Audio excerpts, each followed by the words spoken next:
오늘 우리에게 주신 하나님의 말씀은 구약 성경 창세기 41장 1절에서 24절까지 말씀입니다. 말씀을 봉독하겠습니다. 만 2년 후에 바로가 꿈을 꾼즉 자기가 나일 강가에 서 있는데 보니 아름답고 살찐 7암소가 강가에서 올라와 갈밭에서 뜯어먹고 그 뒤에 또 흉하고 파리한 다른 7암소가 나일 강가에서 올라와 그 소와 함께 나일 강가에 서 있더니 그 흉하고 파리한 소가 그 아름답고 살찐 7소를 먹은지라. 바로가 곧 깨었다가 다시 잠이 들어 꿈을 꾸니 한 줄기에 무성하고 충실한 7이삭이 나오고 그 후에 또 가늘고 동풍에 마른 7이삭이 나오더니 그 가는 7이삭이 무성하고 충실한 7이삭을 삼킨지라. 바로가 깬즉 꿈이라. 아침에 그의 마음이 번민하여 사람을 보내어 애굽의 점술가와 현인들을 모두 불러 그들에게 그의 꿈을 말하였으나 그것을 바로에게 해석하는 자가 없었더라. 술 맡은 관원장이 바로에게 말하여 이르되 내가 오늘 내 죄를 기억하나이다. 바로께서 종들에게 노하사 나와 떡 굽는 관원장을 친위 대장의 집에 가두셨을 때에 나와 그가 하룻밤에 꿈을 꾼즉 각기 뜻이 있는 꿈이라. 그곳에 친위 대장의 종된 히브리 청년이 우리와 함께 있기로 우리가 그에게 말하매 그가 우리의 꿈을 풀되 그 꿈대로 각 사람에게 해석하더니 그 해석한 대로 되어 나는 복직되고 그는 매달렸나이다. 이에 바로가 사람을 보내어 요셉을 부르매 그들이 급히 그를 옥에서 내놓은지라.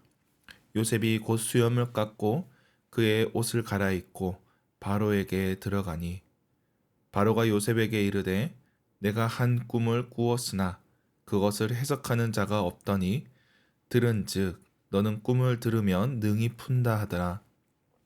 요셉이 바로에게 대답하여 이르되 내가 아니라 하나님께서 바로에게 편안한 대답을 하시리이다.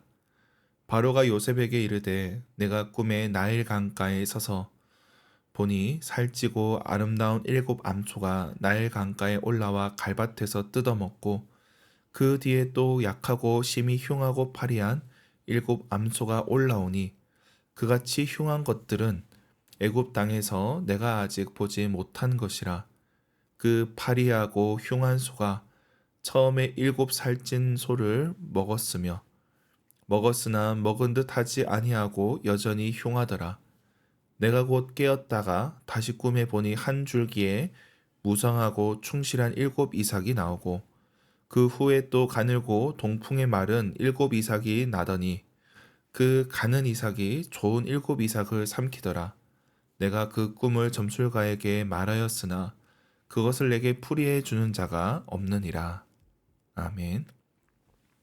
매일 성경 순서에 따라 창세기 41장 말씀을 살펴보겠습니다. 오늘 말씀은 바로의 꿈을 해석하기 위해 요셉이 바로 앞에 서는 장면입니다. 하나님께서는 요셉을 감옥에서 빼내어 바로의 궁궐에 서게 하십니다. 그 내용을 살펴보겠습니다. 오늘 본문 1절에는 만 2년 후라고 나옵니다. 요셉이 술관원장의 꿈을 해석해주고 그가 회복된 지 2년이 지난 때입니다. 그 시간 동안 요셉은 기다리고 또 기다렸을 겁니다. 2년이란 시간이 길고도 길게 느껴졌을 겁니다. 언제 연락이 오나, 왜 연락이 안 오나 수도 없이 생각했을 것입니다. 그러나 요셉이 생각한 때가 아니라 하나님께서 정하신 때에 일이 시작됩니다. 그때 바로는 2개의 꿈을 꿉니다. 아름답고 살찐 암소 7마리가 흉하고 파리한 암소 7마리에게 잡혀먹는 꿈, 그리고 충실한 7이삭이 가늘고 마른 7이삭에게 삼켜지는 꿈입니다. 이런 꿈을 꾸면 궁궐에는 이를 해석할 전문가들이 있습니다. 그래서 전문가들에게 일을 맡기면 저들이 해석하고 왕에게 조언을 합니다. 이렇게 고대 사회에는 점치는 법, 별 보는 법, 꿈 해석하는 법, 이러한 것들이 학문의 형태로 있었고 그 당대의 지혜로운 사람들이 이를 담당했습니다. 그런데 바로의 신하들이 이를 해석할 수 없었습니다.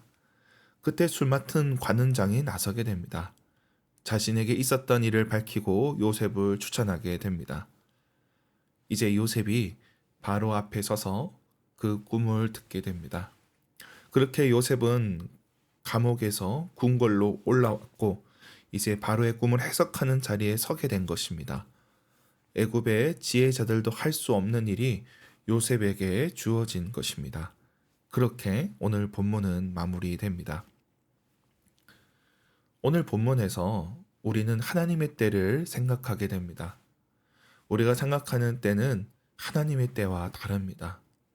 우리가 가장 좋을 때라 생각해도 하나님 보시기에 그렇지 않을 수도 있습니다. 그래서 전도서 3장 11절에는 이렇게 말씀합니다. 하나님이 모든 것을 지으시되 때를 따라 아름답게 하셨고 또 사람들에게는 영원을 사모하는 마음을 주셨느니라. 그러나 하나님이 하시는 일의 시종을 사람으로 측량할 수 없게 하셨도다. 하나님의 때를 인간이 알 수 없다는 것입니다. 그러므로 우리는 겸손할 수밖에 없습니다. 그리고 우리가 생각하는 때가 아니어도 기다려야 합니다. 이것이 전도서와 오늘 본문이 말씀하고 있는 바입니다. 또 오늘 본문은 세상 지혜의 한계를 드러내고 있습니다. 바로가 꾼 꿈은 당시 전문가들이 해결하지 못합니다. 애굽은 당대의 가장 발전한 문명입니다. 학문이 발전했고 지혜에 대해서 연구를 많이 했던 곳입니다. 그러나 바로도 고백합니다. 그것을 내게 풀이해 주는 자가 없다고 합니다. 물론 요셉도 자기 힘으로 해석하는 것이 아닙니다. 그래서 요셉이 고백합니다. 내가 아니라 하나님께서 바로에게 편안한 대답을 하시리이다. 이는 사람의 지혜가 아니라 하나님의 지혜가 있어야 한다는 것입니다. 인간이 알 수 없는 지혜, 하나님의 지혜가 있어야만 삶의 문제들을 해석할 수 있다는 겁니다. 우리는 무슨 일만 생기면 전문가를 찾습니다. 그래서 그 분야에 가장 잘하는 사람을 구하고자 합니다. 그러나 전문가라 할지라도 한계가 있습니다. 인간의 지식과 지혜는 한계가 있고 하나님의 도우심이 없다면 헛되다는 것입니다. 세상 지혜가 아무리 대단하다 할지라도 우리는 삶의 문제들을 다 이해할 수 없다는 것입니다. 그러므로 오늘 본문은 인생의 때에 대한 문제, 그리고 사건을 해석할 지혜의 문제를 다룹니다. 그리고 이는 결국 하나님의 영역입니다. 하나님을 경외하는 자에게 하나님께서는 지혜와 지식을 주십니다. 그리고 때에 맞게 아름다운 삶을 살 수 있습니다. 이것이 잠언과 전도서가 증언하는 바이고 오늘 요셉 이야기를 통해 드러나는 것입니다. 그러므로 가장 좋은 때를 놓고 너무 괴로워하지 마시기 바랍니다. 인생에 때가 있다고 공부할 때, 취직할 때, 결혼할 때, 자식을 낳을 때 무슨 때가 있다고 너무 조급해하지 마시기 바랍니다. 우리의 때와 달리 주님의 때가 있습니다. 하나님의 때에 맞게 사는 것이 더 중요하다는 것입니다. 또한 하나님을 경외하는 자에게 지혜를 주셔서 삶의 여러 인들을 판별하게 하실 것입니다. 세상의 지혜로 할 수 없는 일들을 하나님의 지혜로 감당케 하십니다. 그렇게 우리는 하나님의 지혜로 하나님의 때를 살아가야 합니다. 말씀을 맺겠습니다. 오늘이 무슨 날이 될지 우리는 알 수 없습니다. 그리고 우리가 어떤 일을 만나더라도 그것이 어떤 의미인지 이해하기는 어려울 겁니다. 그러나 하나님께서 우리에게 새 날을 주셨습니다. 경외하는 자에게 하나님께서는 오늘을 좋은 날이 되게 하실 것입니다. 요셉에게 은혜를 베푸신 것처럼 우리에게도 은혜를 베풀어 주실 것입니다. 오늘 하루도 하나님을 경외하며 새 날을 살아가는 저와 여러분이 되길 축원합니다. 기도하겠습니다. 하나님 아버지, 오늘 하루도 우리에게 주신 시간을 분별하며 때를 살피게 하옵소서. 우리의 부족한 지혜로 그 때를 알 수 없으나 주님께서 우리에게 그 때를 깨닫게 하여 주옵소서. 삶의 때가 늦었다 괴로워하는 이들에게 주께서 위로하여 주시고 인간의 때가 아닌 가장 좋은 하나님의 때를 알게 하옵소서. 주께서 저들과 함께 하사 요셉처럼 옥에 있는 것처럼 느끼는 자들에게 주님 위로하여 주시고 머지않아 큰 은혜를 경험하게 하옵소서. 전쟁 중인 나라들을 위해 기도합니다. 미국과 이란의 전쟁이 끝나게 하시고 중동에 평화가 오게 하여 주시옵소서. 또한 우리 교회와 동역하는 선교사님들, 단체들을 기억하여 주시고 저들과 함께하여 주시옵소서. 마크 워터스 가정, 김병관 선교사 가정, 또 위키코리아 예암선교회, 남북사랑학교 광야교회 주님께서 함께하여 주시옵소서. 또한 우리 어린 자녀들 오늘도 믿음 안에 자라가게 하시고 하나님의 사랑을 받게 하여 주시옵소서. 우리 가운데 병상에 있는 자들 긍휼히 여겨주시고 또 태의 열매를 놓고 기도하는 자들이 있사오니 주님께서 저들에게 생명을 허락하여 주시옵소서. 오늘도 가정에서 일터에서 학교에서 애쓰고 수고하는 모든 자들에게 주님 함께하여 주시고 오늘 하루를 마치기까지 저들을 지켜주시옵소서. 감사드리며 예수님의 이름으로 기도드립니다. 아멘.